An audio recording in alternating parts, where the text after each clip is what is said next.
First salary day గుర్తుందా? SMS రావడం, అకౌంట్‌లో డబ్బులు క్రెడిట్ అవ్వడం.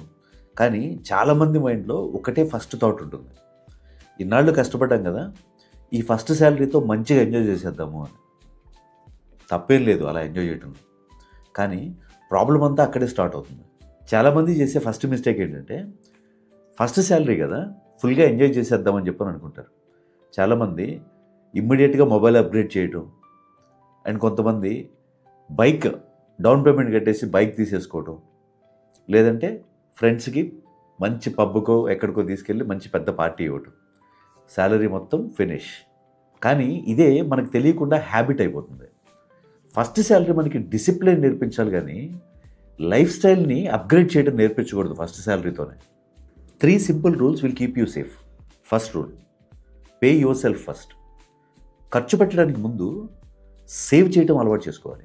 ఫస్ట్ మన ఫ్యూచర్ కోసం కొంత అమౌంట్ సేవ్ చేసుకొని, తర్వాత వాటిని ఖర్చులకి మొబిలైజ్ చేయాలి. ఎంత సేవ్ చేస్తున్నాం అనేది ఇంపార్టెంట్ కాదు. అది 500 ఎస్ఐపి అయినా, 1000 ఎస్ఐపి అయినా ఫస్ట్ మంత్ నుంచే స్టార్ట్ చేయటం వల్ల ఒక హ్యాబిట్ బిల్డ్ అవుతుంది. అది ఎంత అనేది ఇంపార్టెంట్ కాదు, మనం చేస్తున్నామా లేదా అనేది ఇంపార్టెంట్. రూల్ నెంబర్ 2 ఏంటంటే ఈఎంఐస్ని అవాయిడ్ చేయటం. చాలామంది ఫస్ట్ శాలరీ వచ్చిన వెంటనే ఇమ్మీడియట్‌గా ఐఫోన్ తీసేసుకోవడం ఈఎంఐ పెట్టేసి, లేదంటే బైక్ తీసేసుకొని డౌన్ పేమెంట్ కట్టేసి బైక్ తీసుకొని దానికి ఈఎంఐ పెట్టడం. ఇలా ఈఎంఐ ట్రాప్‌లోకి వెళ్ళిపోతారు. ఇనీషియల్‌గా కొన్నాళ్ళు ఈఎంఐస్‌కి దూరంగా ఉండటం మంచిది. మీకేదైనా కొనాలి అనిపిస్తే దానికి కావాల్సిన అమౌంట్‌ని సేవ్ చేసిన తర్వాత దాన్ని తీసుకోవడం బెస్ట్. ఎందుకంటే ఫస్ట్ ఫ్యూ ఇయర్స్‌లో కొంచెం లిటిల్ బిట్ సేవింగ్స్, కొంచెం ఎమర్జెన్సీ ఫండ్ బిల్డ్ చేయటం, and medical insurance, life insurance లాంటివి తీసుకోవటం, ఇవన్నీ ఇంపార్టెంట్. లగ్జరీస్ అన్నీ కొంచెం తర్వాత తీసుకున్నా కానీ ఇబ్బంది లేదు.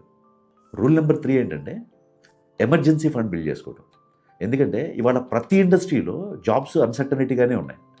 ఏ రోజు జాబ్ ఉంటుందో తెలీదు, ఏ రోజు పోతుందో తెలీదు. మీరు డే 1 నుంచి లగ్జరీస్‌కి అలవాటు పడితే సడెన్‌గా జాబ్ ఏదన్నా ప్రాబ్లమ్ వచ్చినప్పుడు దాన్ని తీసుకోవడం చాలామందికి కష్టంగా ఉంటుంది. సో, కొంత ఎమర్జెన్సీ ఫండ్ బిల్డ్ చేసుకొని ఒక 3-6 మంత్స్ సస్టైన్ అయ్యేలాగా ఎమర్జెన్సీ ఫండ్ బిల్డ్ చేసుకోవడం చాలా ఇంపార్టెంట్.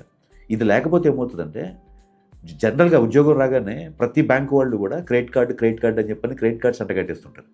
ఆ క్రెడిట్ కార్డ్స్ వాడటం, లేదంటే పర్సనల్ లోన్స్‌కి వెళ్ళిపోవటం, ఆ లోను ఈఎంఐ ట్రాప్‌లో ఇరుక్కుపోవటం, దాని నుంచి బయటికి రాలేక ఇబ్బంది పడటం. ఇవాళ జనరేషన్‌లో ఇదే చాలా ఫ్రీక్వెంట్‌గా చూస్తున్నాం. సో, ఎమర్జెన్సీ ఫండ్ బిల్డ్ చేసుకొని పెట్టుకోవటం ఇనీషియల్ ఇయర్స్‌లోనే కాదు, లైఫ్‌లో ఏ స్టేజ్‌లో అయినా గానీ ఎమర్జెన్సీ ఫండ్ బాగా పనిచేస్తుంది. సో, ఫైనల్‌గా ఫస్ట్ సాలరీ మనకి లైఫ్ స్టైల్‌ని అప్‌గ్రేడ్ చేయటం నేర్పించకూడదు. హ్యాబిట్స్‌ని ఎలా ఫార్మ్ చేసుకోవాలి, ఆ హ్యాబిట్స్‌ని ఎలా సస్టైన్ చేయాలి అనేది నేర్పించాలి.